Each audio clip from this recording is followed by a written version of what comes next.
My name is Stella Sappington. I am a third-year transfer student at Barnard, and I'm majoring in comparative literature with a minor in French. And before I came to Barnard, I had a lot of experience working in museums, and I've always loved art and visual culture.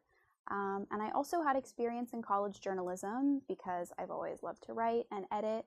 So when I was looking for an internship, I knew I wanted something that provided me the opportunity to kind of meld these two interests.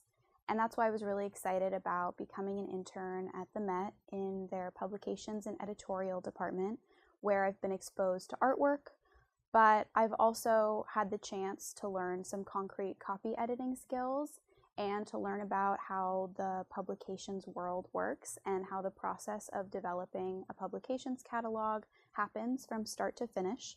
Specifically, something really special has been working one-on-one with a senior editor to see how he goes about editing wall text and labels that the curators write or that freelancers write. Collaboratively, we've edited these panels and labels, and I've had the opportunity to hear his insights on why he made the choices that he did. And this has been really helpful to me in my writing at school, but also in attaining copy editing skills more generally. I've also had the opportunity to kind of talk to him about how he goes about communicating with curators and freelancers who write these works to turn their book ideas into real publications projects. This is sometimes a really complicated dynamic because the editor is often approaching the situation from the perspective of wanting to make the text accessible to the public, whereas the curator has this really nuanced, researched insight into the works and the exhibitions. And so it's been really interesting to observe this dynamic.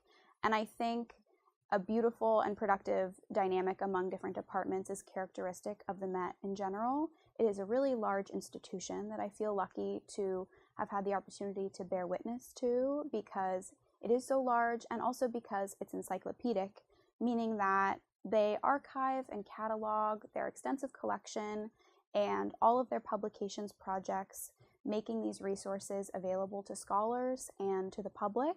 And for me, that has meant gaining a familiarity with the resources that they use to catalog and archive. So as an intern, I've looked at countless images and really old publications that give me some insight into how an encyclopedic institution operates.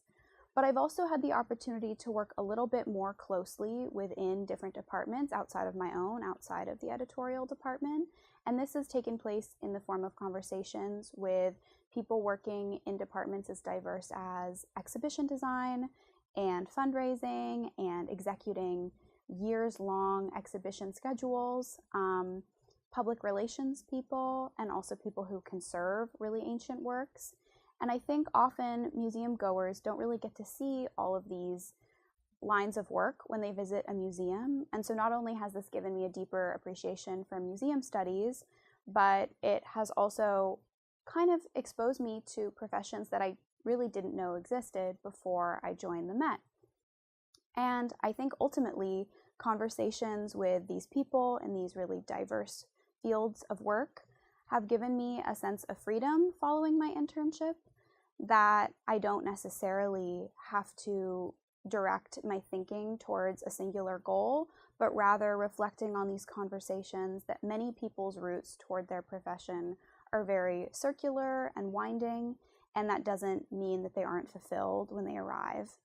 I also think that from observing my coworkers and through conversations with other employees of the Met, I've learned that diligence and hard work and a willingness to really thoughtfully and conscientiously collaborate with one's coworkers is perhaps the best skill you can take with you into any profession, even if you're not sure if that profession will be your last.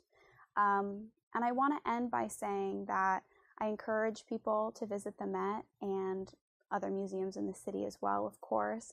But the Met has really left me with a sense that it is an amazing resource for scholars and for the public alike because of its encyclopedic nature, and I hope that you'll take advantage of everything that it has to offer. Thank you.